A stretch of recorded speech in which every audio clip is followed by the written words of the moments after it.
that whole, I want to look like I did when I was 20. It's something that I've been going through lately as age and injuries and health are now preventing me from doing the things I used to do easily to get in shape and be in shape and stay in shape and feel good about myself. So obsessing over that I didn't have the ability to do those things anymore was not helping, right? I wasn't feeling better about anything. And I say the same thing in my business. If what I'm trying to do only makes me feel like garbage, let's find a different way to do it. Today's guest has some surprise tips in store for you. In less than 2 years, Erin went from referring to herself as the world's #1 pinball, all of that pinging all over the place, and barely making $10,000 to making multiple six figures in her business and having fun doing it. Erin talks about conquering your business. She's a Chicago business consulting specialist that offers a unique approach that enables you to triple your business in just a few months. She'll bring you into an entirely new way of succeeding in business through her workshops and training programs, giving you the foundations of success in a way that's unique to you and immediately actionable. As we moved through this conversation and I was learning more about what Erin was doing and said and her journey, I thought, okay, there is someone listening and there is me. So myself and maybe you might be curious about how to go from 10,000 from zero to six figures and then multiple six figures in your business. Maybe you are going from zero in your business. Maybe you are going from zero with a new product line, but Erin's got some ideas about how to go about that and how to accelerate your path to getting some ROI, return on your investment, whether that's an investment of your money or your time or your energy. This conversation with Erin is special, and I can't wait to hear what you think of it. Definitely let me know in the reviews, wherever you are listening, in the comments, or on Instagram at Amber McCue. Can't wait to see what you think. Here comes Erin. Hey, Erin. Hello, hello. So excited to hit record and keep going here, right? I know. So pumped to dive into our conversation. And I have a question for you as we kick this off. You describe yourself as the world's #1 pinball. I got to know, what is this all about? God, no, I used to describe myself big. This was the mistake. This was one of the mistakes. There's no singular mistake here. This was one of the mistakes. As I left corporate and moved into my own business, I realized I was being the world's #1 pinball, meaning I was just bouncing thing to thing to thing to thing to thing. Like, right? Just get me some points here and don't fall into the hole that is just looming below you. Wow. Right? Like, that's what I realized was the big mistake. That whole, I call it reaction mode. Like, now that I can look back on it. And I'm so careful not to fall back into it because I think it's the default, truthfully. I don't think people are doing anything wrong or being bad or being dumb or being whatever. I think it's our default because of neuroscience, because of humans being humans. And I said this to somebody the other day, I wore my ability to handle chaos like a badge of honor. Yeah. So I was proud of being the #1 pinball before I realized that's the problem, not the thing to be excited about. So good. I love that you're bringing up the neuroscience and our programming and our wiring.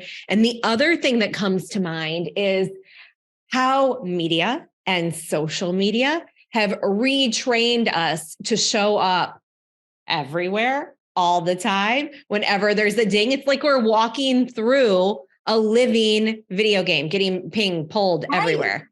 And maybe that, that's so funny that you say walking through a living video game, because I think I have a few years on you. So it kind of just ages me that I claim to be the pinball, not the whatever. Yeah, that's what I grew up playing was pinball. I love it. Oh yeah, no, I remember playing some pinball. Oh yeah. That's so fun. Yeah, it is. I catch myself. I have to catch myself because so for me, I use social media for my business. It took me a while to embrace it because I didn't grow up with it. It wasn't how I was trained to interact in this world. In fact, I laugh. I was a professional juvenile delinquent in the 70s and 80s. So I spent the first 20 some odd years of my life making sure nobody knew what I was doing. So it was very weird to me when that whole thing became a thing and you should let everyone know everything you're doing. But TikTok for me is where I play. I don't use it for business. And the algorithm is very, very aware of what I'm interested in, baby goats, right? Mini cows, that have nothing to do with my business. But what I've found myself is I can't believe how much time can pass so fast. And you're just going scroll, scroll, scroll, scroll, scroll, scroll, scroll. And all of a sudden you're late for something because you thought you were only there for 3 minutes. Right? And it's just reprogramming how our brains work and what we're used to and what we consider normal. And I'm all about the mini cows and the baby goats, but I gotta, put it down. Right. I love it. The cows and goats. I'm not on TikTok enough to have the algorithm working for me, but on Instagram, if you open mine, or you go to my explore page, it's home design. I'm in that season of exploring. Yes. And I don't really use Instagram a lot. So it's so funny that I've jumped that generation. So think about, so I'm 53 years old. So I know Facebook, I've jumped over Instagram evidently and reverted all the way down to TikTok. So I don't know what that says about me. I love it. Well, you talk about this idea of being in charge and not living life by default. Can you explain this a bit? Not living life by default, not living life in reaction mode and being in charge. Like the most important thing I tell people right up front is that doesn't mean in charge of anyone else. Yeah. You don't need to be in charge of other people. That will make you crazy, by the way, because they're not going to do what you want them to do. It's not how that works. But it's this idea of being in charge of yourself. And it's my version of personal responsibility. But beyond personal responsibility to empowerment, because when you're in charge of yourself, what does that do? One of the things I've learned through experiences that have been told to me the way I grew up, working in fields with families with aging parents, working in all sorts of different industries, most people, they don't make the decisions for themselves. They don't choose to be in charge. It's much easier to blame somebody else, right? When things don't work. But the problem with that approach is if you don't make the decisions for you, people who are not vested in you end up getting to make those decisions. It doesn't make those people wrong or bad. They can be doctors, they can be lawyers, they can be the government, whoever it is that just takes care of things. Will end up making your decisions for you if you don't make them for yourself. In the business world, if you are not in charge of your business and if you're sitting back waiting to receive what's just handed to you instead of stepping forward and making something happen, then you're basically living on leftovers, right? You're living on whatever somebody else decides to throw your way. And we don't, right? Leftovers. Man. And I will eat the leftovers, but right, exactly. I want my whole life to look like, that's good. You know what I mean? Like you're living on the throwaway from somebody else. You're living on somebody else being in charge of what it is you get to have, what it is you get to experience. And this is not about having everything. It's not about making the most money. It's not about doing the most things. It's about choosing whatever is right for you. Period. Hard stop. Right? choosing. So if you want $1 million business, that's great. If you don't want $1 million business and what you want is a hobby business, that's also great. As long as you've decided that that's what you want and didn't end up with it, settling because you chose not to be in charge of your world. This is playing through my mind, and I'm thinking through seasons of my life where I made decisions and then they were the right decisions and I was fully in charge and I was living by design. And then life, it's going like this, it's happening, things are moving, and it's like the snowball effect, right? Yes. You just start collecting and you, okay, yeah, throw that in. Yeah. And then pause. And this year, I have themed the year of the shift. A friend of mine joked and she's like, shift. Right? That is how that feels, right? Yeah, because this is very much what it feels like sometimes. Oh boy. But we ask for these things. I asked for this because I'm ready for it. It's very uncomfortable, but I identified that, okay, I'm ready to make some changes and reset my intentions. And so do you think that we go through these seasons? Then, yeah. I mean, I laugh. I'll give you a non-business example. We bought a house about 7 months ago. We have an 1.5 acre wooded lot in the northwest suburbs of Chicago. The trees aren't green yet, so I can see some of my neighbors. In another week or so, I won't even be able to see their houses. And I love it. It's exactly what I wanted. There were times in my life when a high-rise apartment was what I wanted. There was times in my life when a nicely put together townhouse in a subdivision of townhouses was, I couldn't even imagine having, let alone getting, right? So we iterate, we change, we age, right? Life happens. But you said something that to me is the key to it, where you reset. And I think where it falls apart for people is where they stay in reaction mode instead of I call it setting my stage. Yeah. Doing it not just once a year, but am I living intentionally, moving myself in the direction I said I wanted to be? Because what I've noticed is the default when we don't do that is always the things we don't want. Like if I don't intentionally eat well, I eat garbage. If I don't intentionally go to the gym, I sit on the couch, right? Like, why is the default the thing we don't want, right? If I don't intentionally step into the next iteration of the thing that I consciously know I want, even if it scares me, the default is to retreat.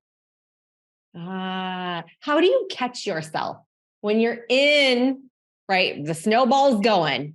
What are signs to watch for? Like, whoa, wait, you're building, right? Here we go.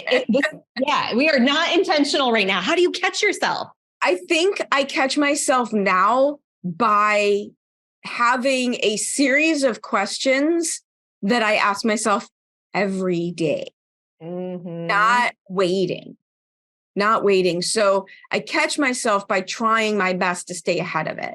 So I have my goals, right? And I hate the word goals because it's just personal preference. I don't think there's inherently a problem with it.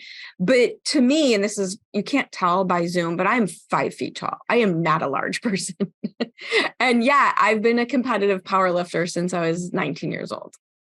So a goal, like a personal record in my brain, is something that's hard to achieve and an anomaly. Yeah. So it's hard to achieve and you don't stay there. So I don't like goals because then I give myself this definition that the thing I'm trying to do is hard to get to and an anomaly, not a new level, right? So I just call it things I'm making happen, things I'm creating. Yes, I want to do this, like whatever is off the top of my head, but I figure that out. And then every single day, I set my stage with those things and they become a litmus test for me. These are the 5, 6 things, 3 things, however many you can handle at any given time, that I'm working on creating intentionally in my life. Did I do this yesterday? Am I doing this today? Look at my calendar this week. Is what's on my calendar moving me towards it or away from it? And if it's away from it, okay, sometimes that happens, but let's make sure next week, let's make sure that's a week, not a month. And a month, not a year, because there's external things that happen in our lives with families and with just natural disasters lately, things that happen that move us away from moving towards what we want to create. But the best way to catch yourself is to prevent it. By setting, and set yourself up for that success instead of waiting till you're right. It's kind of like, what's the number on the scale that you're not allowed to move beyond? Right. Yeah. Oh, though, sometimes my body just doesn't listen. It's like, oh, what's happening? Where did this come from? Okay, I don't know. Right. And it's the age thing. Wait, that gets more interesting as we go. How did I get here?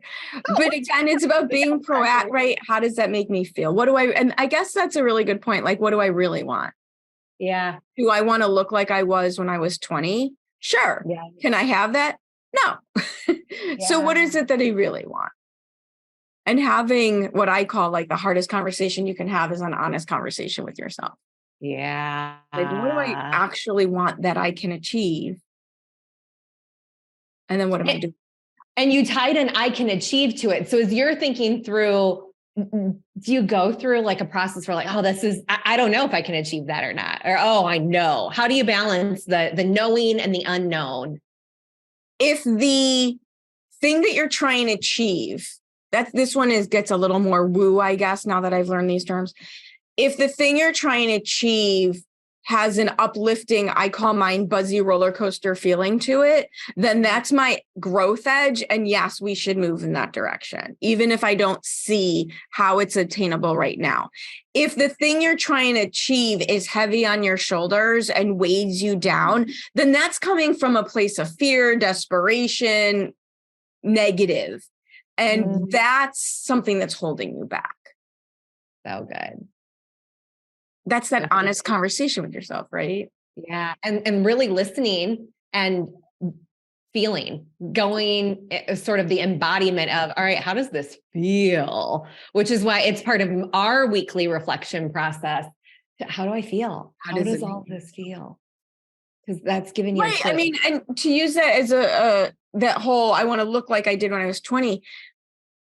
It's something that I've been going through lately as age and injuries and health are now preventing me from doing the things I used to do easily to get in shape and be in shape and stay in shape and feel good about myself. So obsessing over that I didn't have the ability to do those things anymore was not helping, right? I wasn't feeling better about anything. And I say the same thing in my business. If what I'm trying to do only makes me feel like garbage, let's find a different way to do it. Yeah. It doesn't have to feel like garbage. No, good. I refuse what I say. I refuse to bang my head against. I refuse to do the bang my head against the wall way of doing business. Okay. So, and actually I wanted to transition there a little bit because you went from, right, pinball to not making a lot lot of money to $11,000 to being a multi-six-figure business. It was so tell us about that. So a couple of things happened. And what I tease and I laugh and I'm very blunt in general and direct. And I call that Erin's year of failure when I went from a very good corporate level job with the expense account and the whole 9 yards to a franchise that I had owned, which is, easily $500,000 a year. I had 15 employees, like big, we were in the top 10 out of 200 offices. I'd gotten there in 18 months. And then when I left those structured situations. Yeah. When I left those structured situations to create what I now have, the year that someone very generously said, well, it was just a transition year. I call it Erin's year of failure. Like nothing worked. Nothing worked.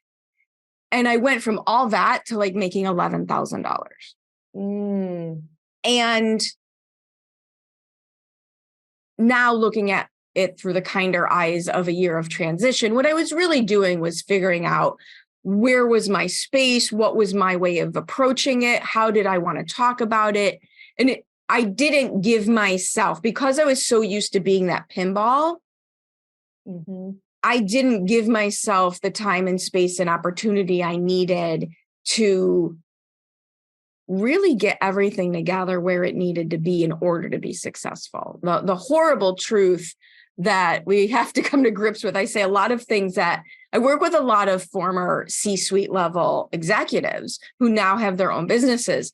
And the horrible, horrible truth, because it was my story as well, is you leave corporate. I had accolades and promotions and raises and bonuses and yay, Erin, and you think you're so wonderful. And then what you realize is you were wonderful on a very narrow path that somebody else created. It's somebody else laid out. Yeah. Right. All I did was follow the path. And I had a lot of leeway, but let's face it, I had a lot of support too. Yeah. And so it happened once the bumpers were out of my gutters, once I was completely on my own, it got crazy. I just felt like I couldn't get it together. And in truth, what I did, and then how I went into multiple six figures, literally went from 11,000 and 18 months later over the six-figure mark, not even 12 months later.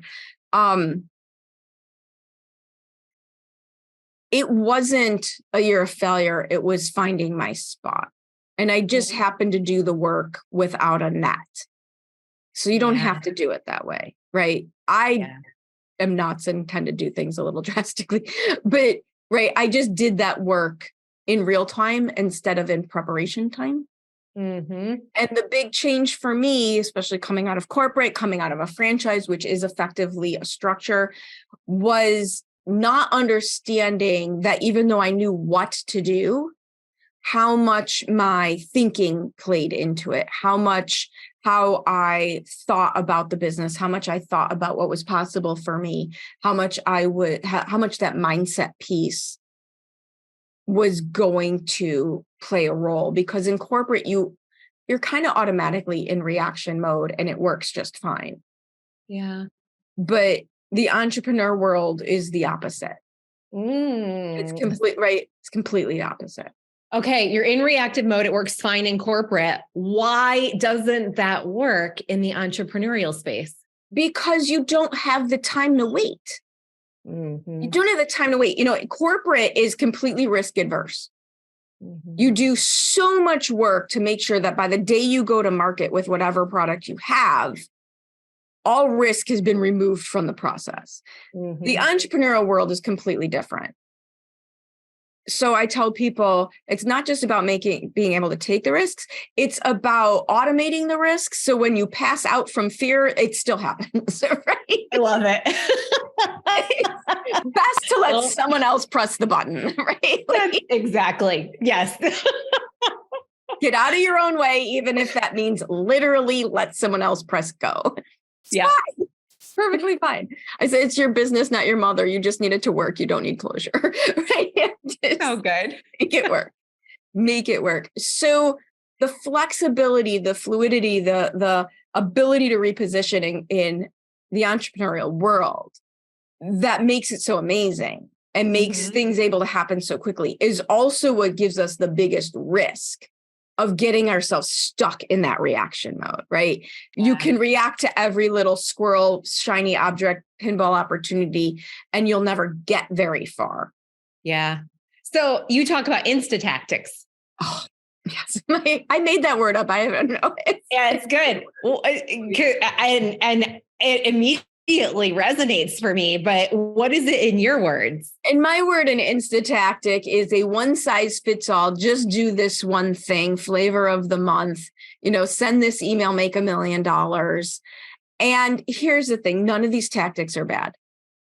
Yeah. None of them are wrong. None of them don't work. But most people's businesses aren't ready for those tactics. Most people haven't done the work in order to go to work, right? So they haven't done the strategy. They haven't done the background work. can you send an email and make $1 million? Sure. But you can also send 1 million emails and make $0 in the process. So you will run out of money and you will run out of time figuring it out. Mm-hmm. And so I call them Insta tactics because they're marketed with the promise of just do this one thing one time. And a lot of them don't actually even say that. We infer it. Yeah. Because we want some relief. Mm-hmm. And so we believe other people's marketing when all they're doing is marketing. I'm a big fan of not making a lot of people wrong and bad. I mean, it's just not a lot of good marketing to do what they're supposed to be doing. They're doing their job. Yeah. And tapping into a message that you are prepared to receive. That you are just dying to hear. Yeah. Please tell me it doesn't always have to be this hard. And truthfully, there's a lot of those tactics that I end up using that I do recommend for clients, but only once a business is ready for them. And the other part that people don't realize is most Insta tactics that I'm referring to are very passive in nature. They're very passive in nature. And the truth is, most people will not spend thousands and thousands of dollars with you without talking to you. They just won't. And if you start your business with a $47 offer trying to make $1 million, you're going to run out of time and you're going to run out of money before you figure out how to do that.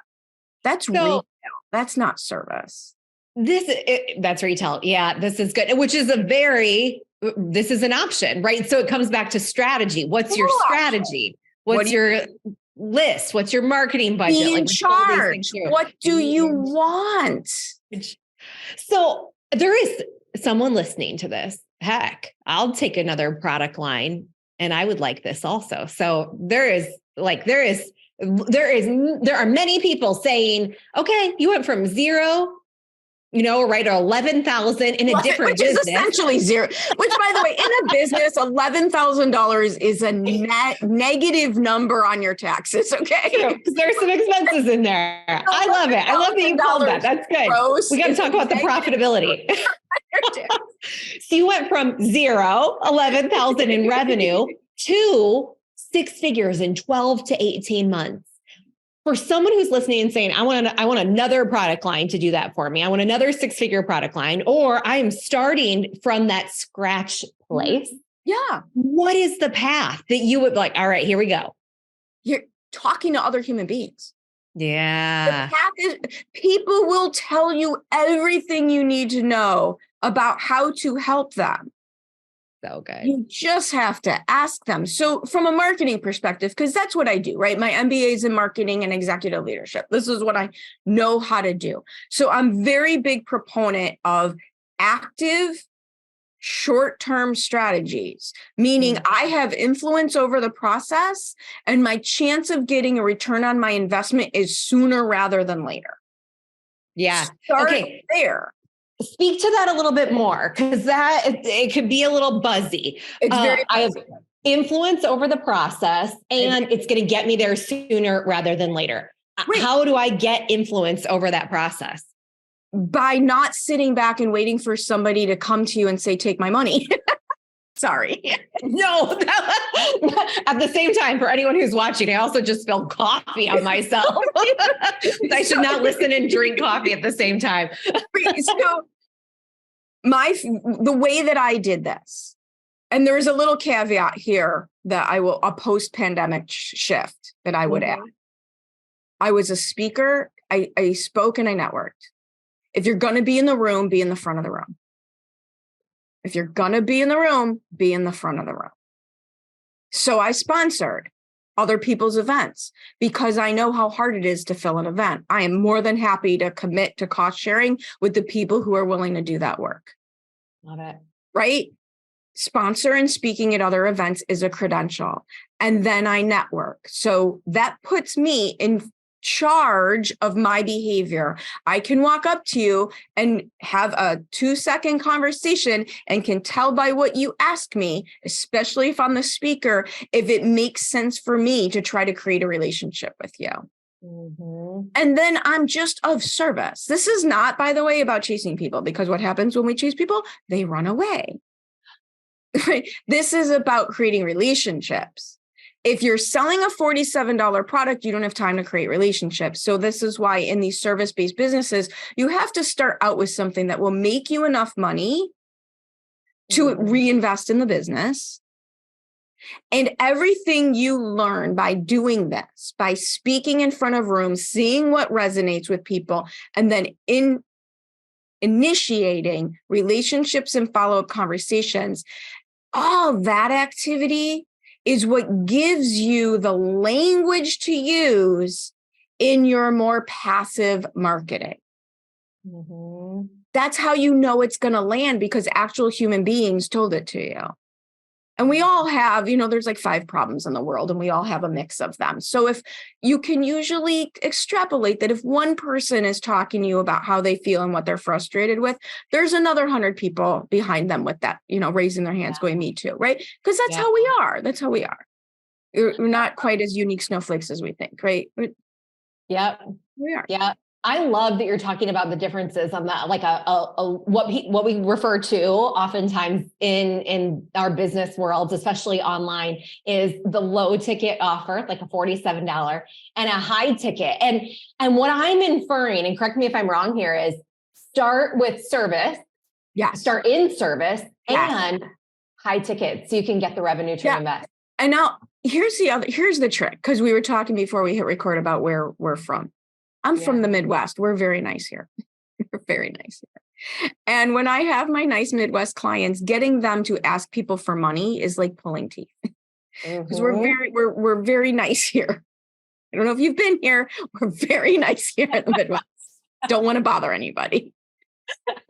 So while you're busy not wanting to bother them about asking them to work with you, they're busy not wanting to bother you, and then nothing happens. Yes.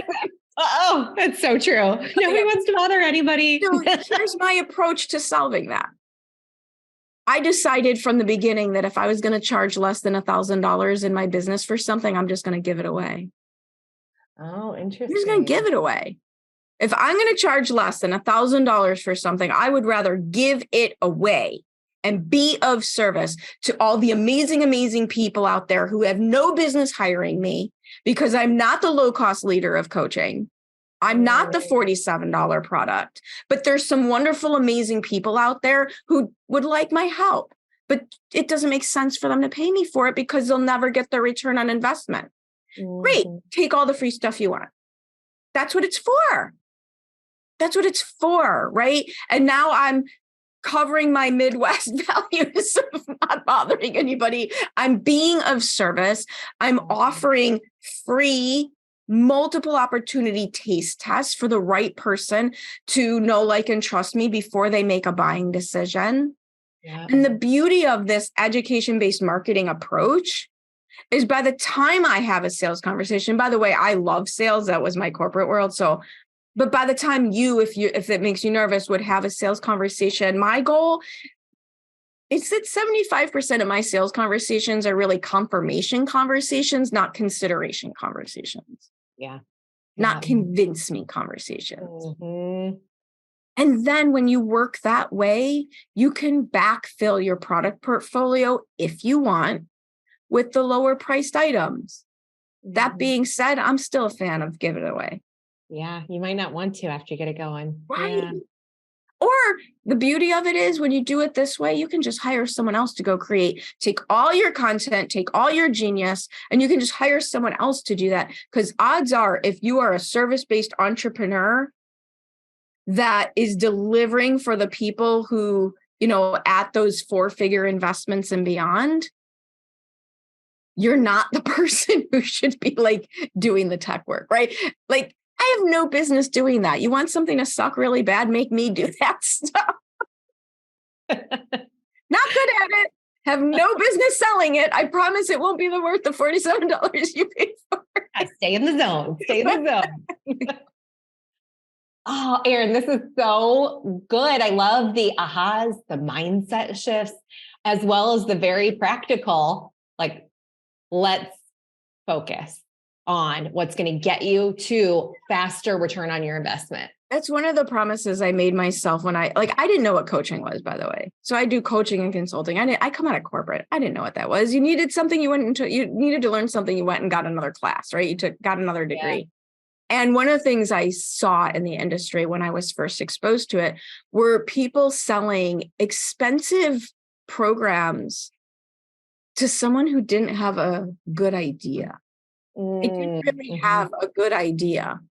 So they were never going to make their money back. And I promised myself I would never do that. Like, don't be that person. Because odds are, if you just ask that person a couple questions, you can help them make the tweaks that they needed to have a much more viable offer and a more viable business. So good. All right, Erin, anything we're missing? Any final? We covered a lot. That was good. We did cover a lot. I think my biggest thing is, listen for your nugget. If you enjoyed the conversation, listen for your nugget. You can't change the world in a day. You can't change your business in a day, but we might have said one thing, two things that made a difference for you. Like, just go deep on that. Don't try to do everything at once. Yeah. Don't boil the ocean. We are going to want to stay connected. Where do people find you? We make it really easy. It's all at conqueryourbusiness.com. So whether you're looking for the next free thing we're doing, the podcast, get a hold of me, links on socials. I promise I'm not hiding. All you have to do is go to conqueryourbusiness.com. Oh my gosh. Go find Erin at conqueryourbusiness.com. Give us a shout out on Instagram or wherever you are hanging out. TikTok for Erin. If you like this episode, you want to share with me. I love it. And let us know in the reviews as well, wherever you are listening, what you think. We're so glad to be here with you. Thank you, Erin. Thank you.